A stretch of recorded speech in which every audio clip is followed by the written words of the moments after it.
Hello guys, welcome to my YouTube channel. నేనైతే Arunachalam trip start అయిపోయాను. టెంపుల్కి అయితే స్టార్ట్ అయిపోయాను. చూస్తారా, టెంపుల్లోనూ దర్శనం చేసుకున్న తర్వాత మేము గిరి ప్రదక్షిణ స్టార్ట్ చేసాము. మనం గిరి ప్రదక్షిణ స్టార్ట్ చేసే ముందు మనం టెంపుల్ ముందర రాజగోపురం దగ్గర కొబ్బరికాయ కొట్టి హారతి ఇవ్వాలి.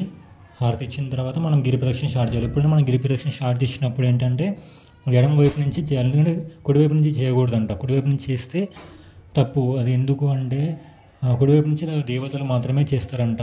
సో దేవతలు ఉంటారు అనేసి మనం ఎప్పుడైనా సరే ఎడమవైపు నుంచి గిరి ప్రదక్షిణ స్టార్ట్ చేయాలి. మాకైతే 4 to 5 hours పట్టింది. మధ్య మధ్యలో ఆగకుండా వెళ్ళాము. బాగా ఎండ ఉందని చెప్పేసి ఈవినింగ్ స్టార్ట్ అయిపోయాం. నాకైతే Arunachalam this is the best experience in my life. I'm so happy.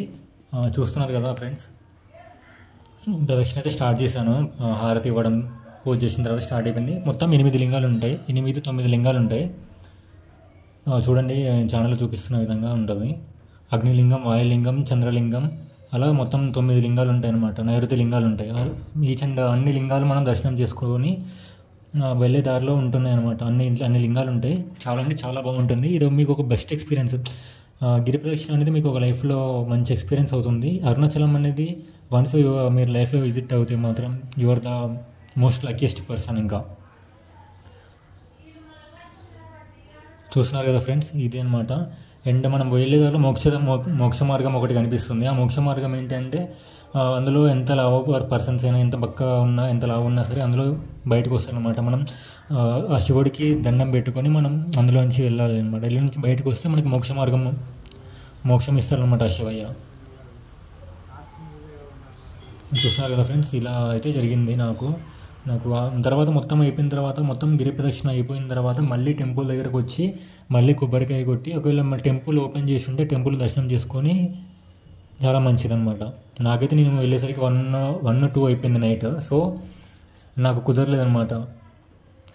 మళ్ళీ ఎర్లీ మార్నింగ్ లేచి ఫ్రెష్ అప్ అయిపోయి మళ్ళీ టెంపుల్ దర్శనం చేసుకున్నాను. తర్వాత నాకు ఏంటంటే నెక్స్ట్ ఏం జరిగిందంటే టెంపుల్లో క్లోజ్ చేసిందని చెప్పేసి మార్నింగ్ ఫ్రెష్ అప్ అయి టెంపుల్కి వెళ్ళాను. మళ్ళీ ఈవినింగ్ 5 o'clock వెళ్ళాను అనమాట. నా అదృష్టం ఏంటంటే మా విలేజ్లో నంది అభిషేకం చేసినప్పుడు నాకు అదృష్టం లేదు, చూడలేకపోయాను. కానీ నంది అభిషేకం చూస్తే చాలా మంచిదంట. ఎవరైనా అరుణాచలం వెళ్ళినప్పుడు నంది అభిషేకం చూడడం మాత్రం చాలా మర్చిపోకండి గైస్. ఇక్కడ చూడండి, మొత్తం నాకు గిరి ప్రదక్షిణ అయిపోయిన తర్వాత నేను టెంకాయ కొడుతున్నాను టెంపుల్ స్వామివారి దగ్గర. స్వామివారి ముందు మనం గిరి ప్రదక్షిణ స్టార్ట్ చేసే ముందు కొబ్బరికాయను హారతి ఇవ్వాలి. అక్కడ అవైలబుల్ ఉంటాయి అన్నమాట. తర్వాత మనం టెంపుల్ ముందే బయట అమ్ముతారనమాట. I'm so happy friends. నాకైతే ఇది బెస్ట్ ఎక్స్పీరియన్స్. సారీ లేట్ అయినందుకు. ఫస్ట్ టైం అయితే నా ఛానల్కి వచ్చిన వాళ్ళైతే ప్లీజ్ సబ్స్క్రైబ్ చేసుకోండి. మీకైతే మంచి ఎక్స్పీరియన్స్ అవుతుంది ఫ్రెండ్స్. ఇగో చూడండి ఫ్రెండ్స్, నాకు నంది అభిషేకం చాలా ఇష్టం. చూడండి, ఇది మీకు అందరికీ నంది అభిషేకం చూపించాలని చెప్పి ఒక షార్ట్ వీడియో కూడా చేశాను. చాలా అంటే చాలా బాగుంటుంది నంది అభిషేకం. చాలాసేపు చేశారు. చాలా బాగుంది. ఎవరైనా టెంపుల్కి వెళ్ళినప్పుడు మాత్రం నంది అభిషేకం చూడడం మాత్రం మర్చిపోకండి గైస్. మీరైతే చాలా హ్యాపీ ఫీల్ అవుతారు. గిరి ప్రదక్షిణ చేస్తుంటే మాత్రం మీకు ఒక పాజిటివ్ వైబ్ వస్తుంది. నాకైతే కాళ్ళు కాయలుగా చేసాయి. బట్ నాకు గిరి ప్రదక్షిణ చేసిన తర్వాత, స్వామివారి దర్శనం చేసుకున్న తర్వాత మాత్రం చాలా అంటే చాలా హ్యాపీ ఫీలింగ్ వచ్చేసింది.